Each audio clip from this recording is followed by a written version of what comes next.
Rock and roll. Let's do it, guys.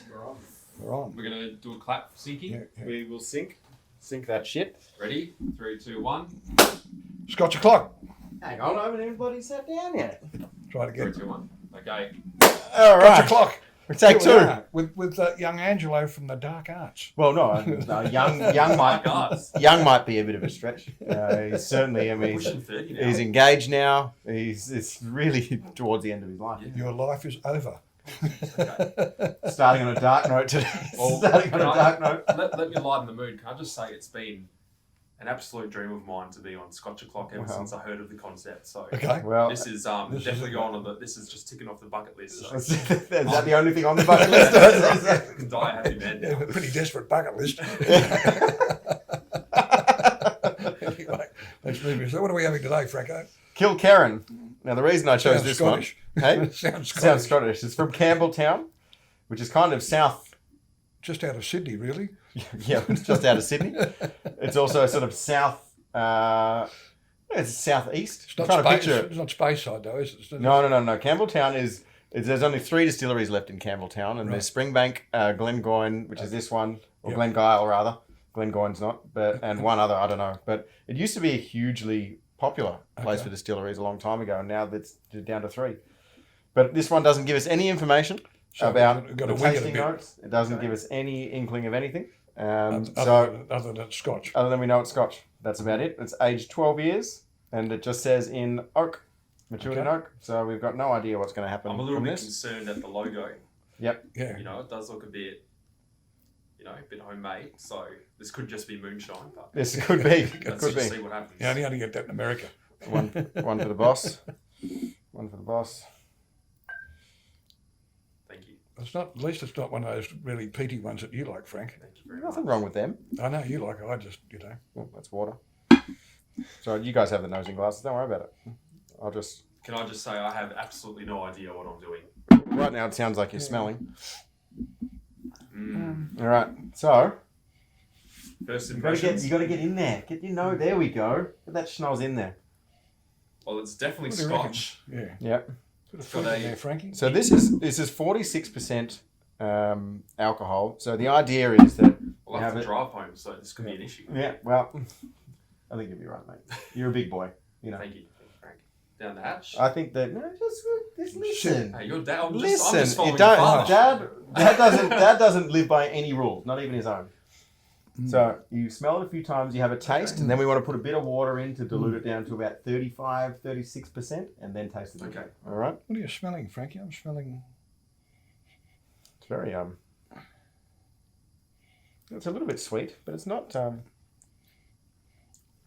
It's almost like a. It's just oaky and woody. Yeah. I don't know what you guys are talking about. It tastes the same as every other Scotch. It Yeah, does not. All right, now we're gonna have to have 2. Really so I'll show does. you. It's all, I'll teach you, No, no, educate you No, on to be the fair, difference. that sherry one that you had last episode Yep. was very tasty. it's almost. I can almost smell peppermint in that, Frank. Peppermint. Which is a bit strange. That's probably just me getting old. I'm Really spilling like water. everything. See, this is where we need to update our equipment here, Yeah. so that we can pour. It's making my throat feel very warm. That's good. Yep, good start. I think that's a good start.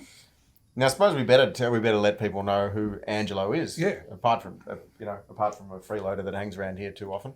Angelo DiCarlo. Angelo Correct, DiCarlo. yes. From Cohesion called Cohesion Co. We get that more than you know. Really? Yeah. Ridiculous. Yeah. Well, We actually have a certificate sent to us. Beautiful gesture. Yeah. From one of our schools we work with. We took on one of their students for their intern program, and they gifted us with a nice certificate. Beautiful frame, everything. Cohesion Co. And I was Cohesion Co.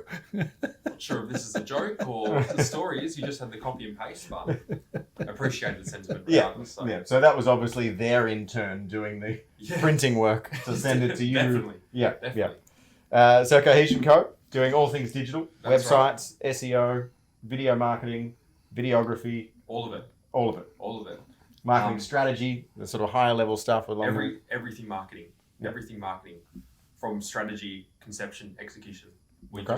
want to do it all. So And so, is there anything particular that you guys are focusing on at the moment that you think is most relevant, I suppose? Probably to printing business flyers, I would have thought at the moment, Frank. Yeah, I like to have a good A3 size flyer Yeah. to sort of have as a Would hand you out. like to get it out of the way now? Or sorry. Yeah, so Angelo here, he, High-functioning individual. yeah, he's a highly intelligent individual that we've known for quite some time now, and has done the filming of Scotch O'Clock for us for quite a while. They've helped us build our new website, which has only just recently gone live, and they're helping us evolve that every month and all the other bits and pieces. But aside from their super expertise and intelligence in all those areas, there was a need for a flyer for the business, and Angelo went proactively out, sourced out good printers, good everything, got it all done, designed beautifully. Did the design myself, Mike. Yeah, there you go. Excellent Designed design. beautiful. Excellent and decided that the perfect little hand-me-out flyer needs to be A3. Correct. And so, It's a bit big, really. and so it's pocket size, if you want to. If you're a giant. Yeah, so we've got 3,000 of those. Not too sure what to do with them, but there's got to be a good marketing spin to it. There's got to be something. Don't sweat the small things campaign. It's not about the size. I'm sure there's something we can do to kind of rectify that minor mistake on my behalf. So. No, I was saying the other day that across the road from us here in Perth, there's they usually hang some billboards up on the building next door, so you could just put one of these up there, and you catch all the oncoming traffic. I don't think there's enough space.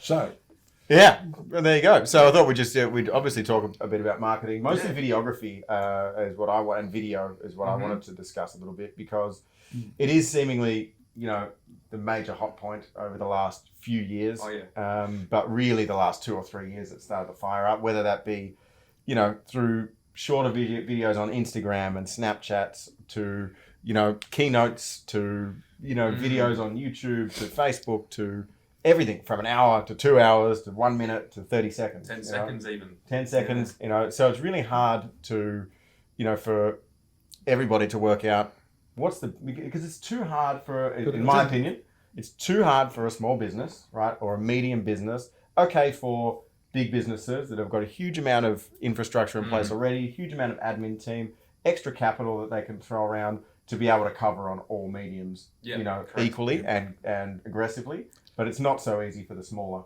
people. So where did it start? And also, how do you get noticed? There's so much traffic out there. It's like going back, my day was just radio and TV. Same thing. To get heard on the radio, you had to have a pretty slick ad, to break above the noise, because there's so much on the radio in those days. It's the same thing on the internet, because there's just so much stuff there. So how do you, when you're very good at what you do, so how do you get people to get noticed? From the outset, I think it's important to identify your strategy and where you actually want to position yourself amongst the market. So let's say for you guys, for example, you're trying to target your small to medium businesses, enterprises. So you need to kind of do a little bit of market research, see what actually attracts them. And then that's when you start building your campaign, you start to build profiles, and then you actually construct your stories in terms of video around targeting those profiles. So there's a little bit more to actually just point and shoot. There's actually quite a bit of strategy behind the storylining, which I think is really, really important, because, stories are how we learn things. It's in, the beginning of times, it's on cave walls, the Bible, the parables, they're all stories to help us better understand. And that's kind of what we're trying to achieve with video. So to get back to your question about how a small business would cover it, I guess it's from the outset really identifying what you need from video and then working within those means. So for a small to medium enterprise, obviously you don't have the infrastructure to kind of shoot every day or do those big campaigns and TVCs to an extent. It's like, okay, we only have this much budget. What can we do within it, and how are we going to be different and disruptive, which is such a terrible buzzword, but we have to be disruptive. So from the outset, planning's everything. Really identifying your target market and then how you sit within their perspective. But so I suppose everyone has a different objective then, not just from a client acquisition standpoint, but just from what they want the target clients to feel or think when they see the videos. And from our point of view, we've obviously been doing Scotch O'Clock for a few years now with very little strategy behind it, other than we just want people to see our personalities. That is literally all we have. Yeah. That's literally all we have. Well, in then a Scotch format like Scotch O'Clock's perfect. I Yeah. mean, you want to be raw, authentic. Well, that's what, If because it's we brand just awareness, want, that's what you What want. we are. because Yeah. we look at it and go, okay, our idea of acquiring a client requires them to gain trust in us before we even get a look in the door. Okay, so this is very professional services based, this thought process. Obviously, it's not, the same as, someone filming themselves cooking in a hospitality business and then therefore cooking amazingly looking food and that just looks delicious just from a video, right? And then therefore customers will go in. We're just trying to show who we are, show our character, show our personality, also some expertise where we can. But it's super hard to come up with a strategy that builds trust in video because there's so much bullshit out there. Oh, Right? There is so much fake. I'm gonna teach you this, or I'm gonna educate you on that, or this is how you do this, and for the most part, none of them have achieved any of it. no. Right? And so how do you kind of break through all of that? Aside from investing hundreds of thousands of dollars in huge production value to show that you're actually not bullshit. It's such an issue today as well, is that professional services, the best way to kind of show off your skill set, your personality and your brand is with just presenting yourself and offering value and entertainment.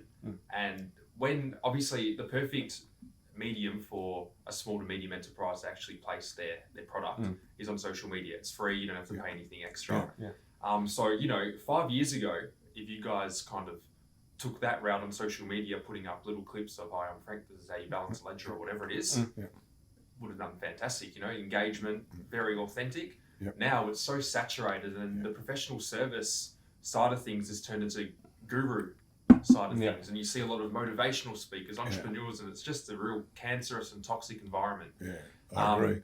So I mean, it's unfortunate because you need to show yourself off if you're trying to sell a professional service and your brand and whatnot. But what we're doing, I mean, we're really branding ourselves, and that's what it's all about. It's As drunks. Yeah, drunks. but like in my years at Radio Rentals, we ran ads on TV to get the phone to ring, and they were very, very different to a brand awareness sort of situation.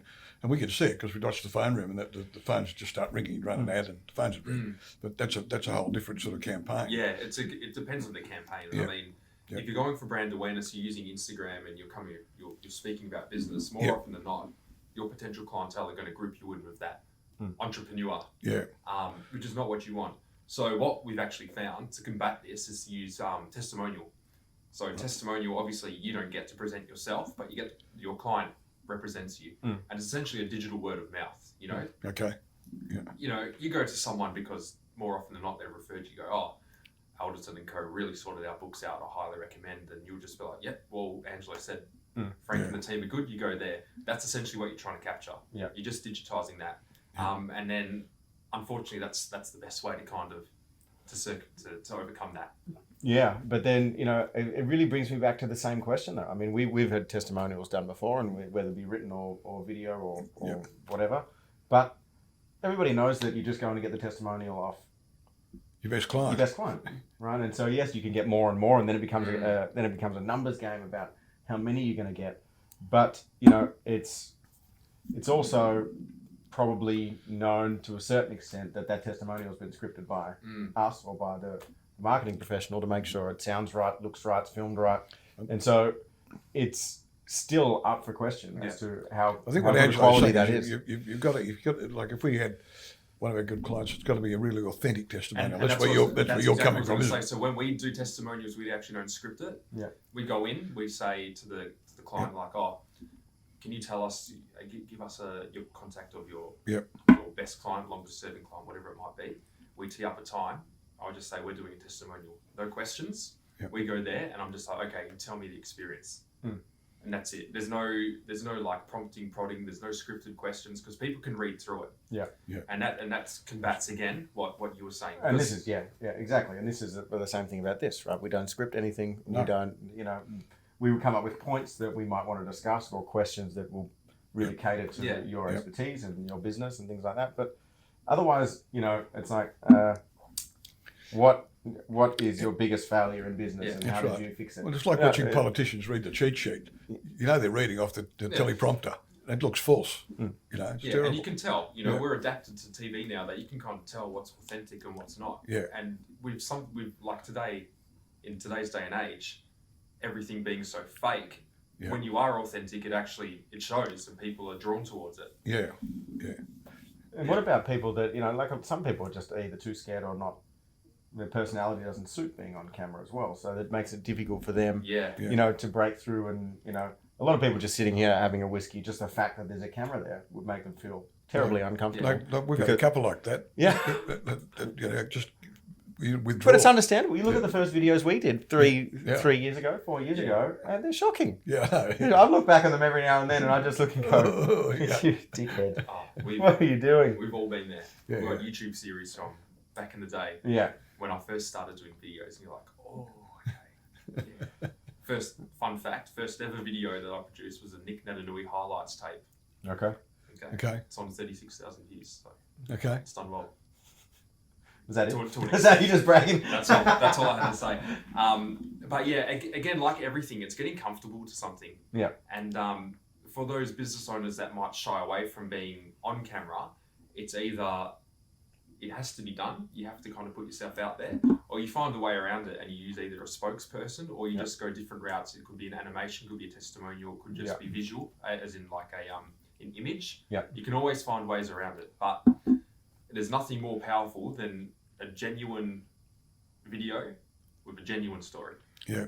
And the quality of the production. And might I add the quality of production, because so that's another way to see it. And that's what I wanted to say, because exactly as you said before about, you know, 5 years ago, you can jump on and say, hey, I'm going to try and educate you about this. You got your phone, you're filming it, right? And we did this, and you were right. We did very well out of this early days. And then, of course, it just starts to decline. Because everyone's doing it. It all looks the same. All looks the same. Same thing. It's handheld. It's a bit shaky. Videos are all right.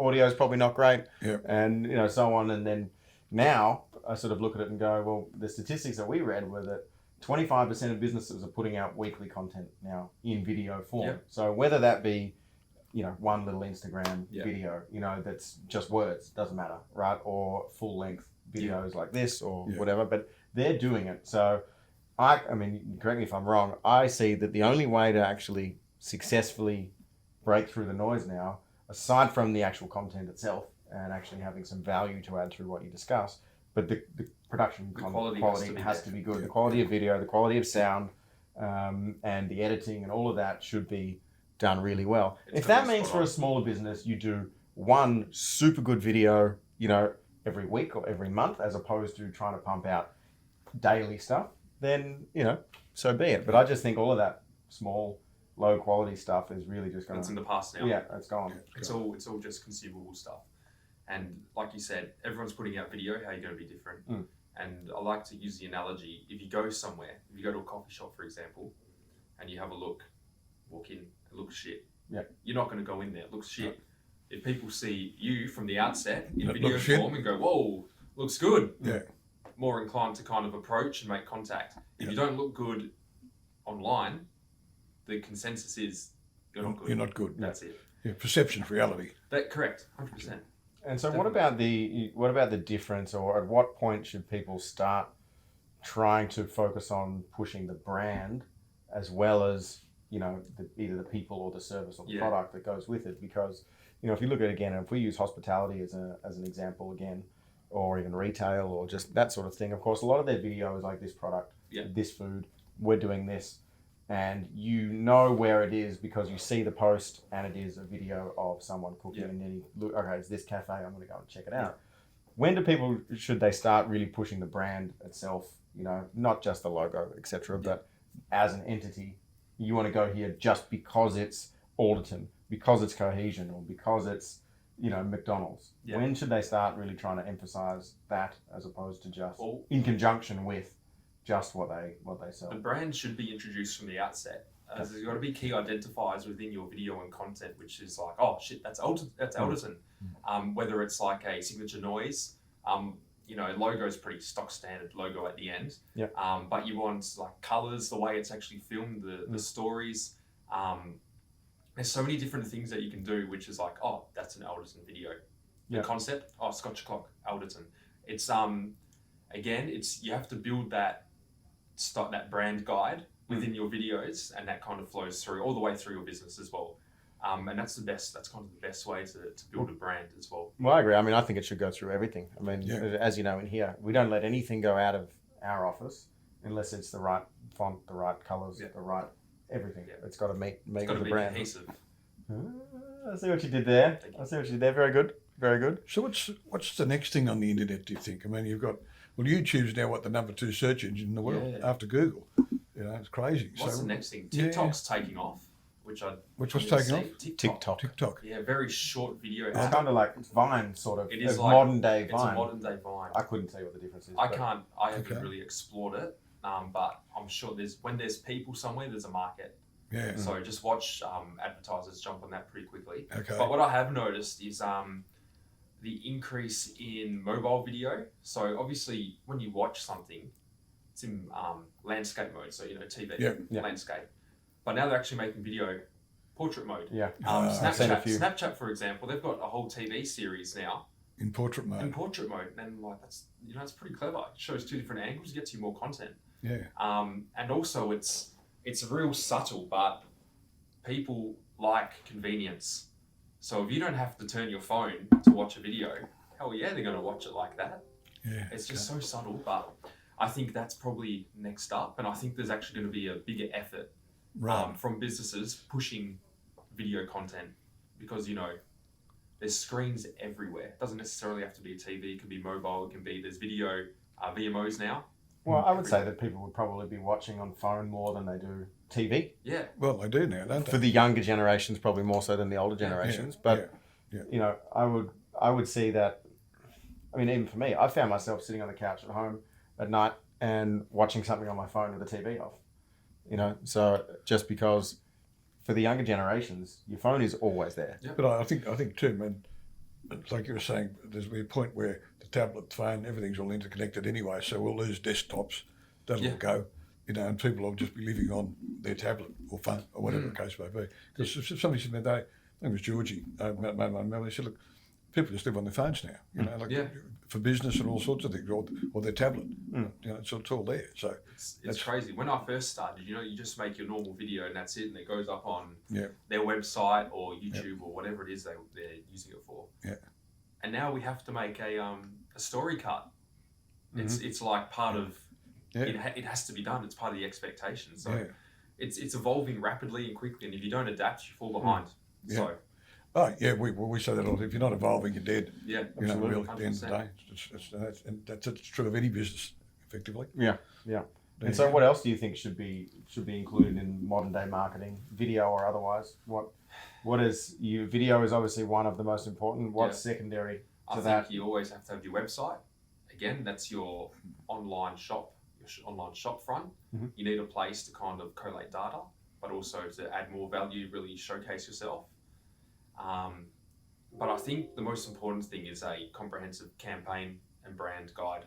You need to look, again, you have to look cohesive from the outset. You want to look professional from the get-go. Everything is uniform. Mm-hmm. Everything shares the same message, same purpose, and it really helps tell your story to a potential client. Yep. I think that's the important part, is the actual planning. Yep. And your brand and everything, and your mission, your values are your foundation.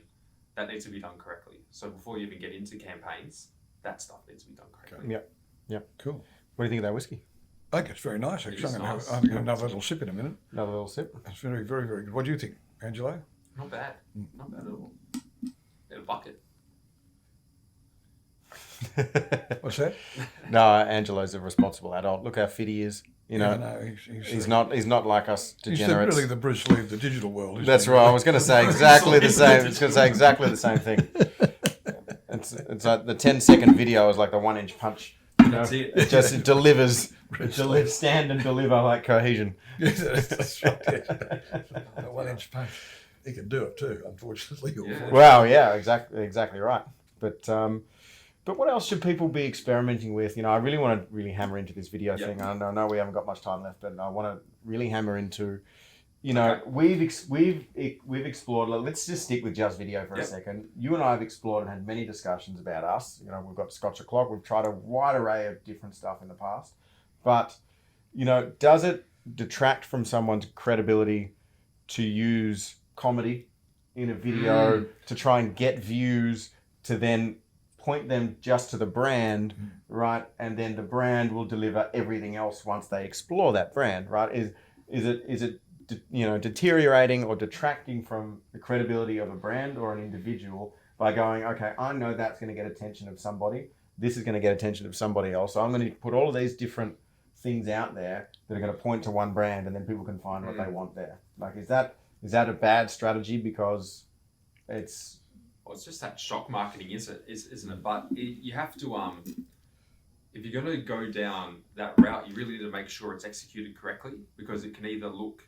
offensive, tacky, and unprofessional. And again, that just detracts from the actual mission. So, when you're looking to do something a bit more lighthearted with some comedic effects, you want to kind of build a concept which will allow you to do that naturally. So, talk shows, for example, like this, perfect. To answer your question, how do you kind of diversify your content to make it a bit more because professional services, mate, everybody is doing an educational video or an interview, right, of somebody that's a professional in some field of expertise. And the only difference we have at the moment, aside from us broadcasting our personalities and our brand, is that we drink whiskey while we do it. But that's not necessarily something that attracts more business people. It might attract people that like whiskey when they search for Scotch on YouTube, right? But we just do it because we like whiskey. Fair enough. But what, should people be exploring these different I think different things? You need to explore those things, because the actual foundation of those concepts is correct. You want to be, if you're a professional services, you want to be giving value, and you want to be talking to someone in a complementary industry, or in a that's like almost a client testimonial. But how do you dress it up to be a bit more digestible? So again, you could do something similar to this. It does have its drawbacks, or it could attract Scotch lovers as opposed to accountant lovers. So you just have to be creative. So we've pitched a few different series where it's really not basic, but it's similar to a talk show, or almost like Jerry Seinfeld's Comedians in Cars Getting Coffee. Which I actually really like. You watch that? Nailed that concept. Nailed it. You just need to do something, obviously not like that, but similar concept. But this is what have you not seen this before? No. So Jerry Seinfeld's, it's not a new show. He's done quite a few seasons. So about 9 or 10 seasons now, I think. But somebody donates a car for the episode, and it's always something fancy that he attributes to somebody. So it might be an AC Cobra, and he'll get the AC Cobra, and he'll go and pick up a comedian from their house, right? And then they'll drive, and then they'll be talking and chatting and filming in the car. Then they stop and have coffee, and they film at the coffee shop. Then they get back in the car, and he drops him home, and that's the show. That's it. It's a show about nothing. It's a show about nothing, but it's comedians in cars getting coffee. That's all it is. Like that other dude that did the thing in the car with the American guy with singers and stuff. Oh, carpool karaoke. Karaoke. But then they found out the car was being towed. What do you mean? He doesn't drive it. Of course he can't drive it. No. Oh, I didn't even know that. But there was outrage. on separate wheels. It's being towed. It needs to be. It's just a moving set. But that's fair enough. I mean, it's just dangerous otherwise. But I didn't even connect the dots that that's what's probably happening. But then people, that's what you say. It's like when Britney Spears came out here and she mined. People hate that. That's fake. That's fake, and that's no good at all. She lost a lot of support out here. Right. A few other people have done that too. Australians don't. They do it in America, not in Australia. But also, then Jerry Seinfeld's a comedian, so that makes sense. And he's a very clever comedian too. Yeah, but you obviously just taper it to your style. But then you've got like hot ones. Right, so then you have hot ones where this guy, he interviews celebrities, sports stars, everyone from everywhere. Comedians, doesn't matter. And he sits one on either side of a table and just asks interview questions while they make their way through chicken wings that start from mild and work their way up to super hot. And so it's really clever because you're watching it and you're going, okay, well, the interview questions are quite good. It's there's comedic value. There's good questions, but then you want to stay to the end because you want to see how screwed up that person gets when they eat the last one. The death wings. The death wings are the It's just going to be applicable to your industry. That's all. You just sit down with one of your clients. Comedy's always good if it's done properly. That's right. It's great. It's just going to be authentic, and if you don't want to come across as too tacky using a comedy angle, then you just make it applicable to your industry. That's it. Yeah. That's it. You have to be creative. However, the drawback again is you have to invest. Yeah. I mean, you don't want it done poorly. Yeah. Because again, it detracts from what you're trying to achieve. You want to look professional.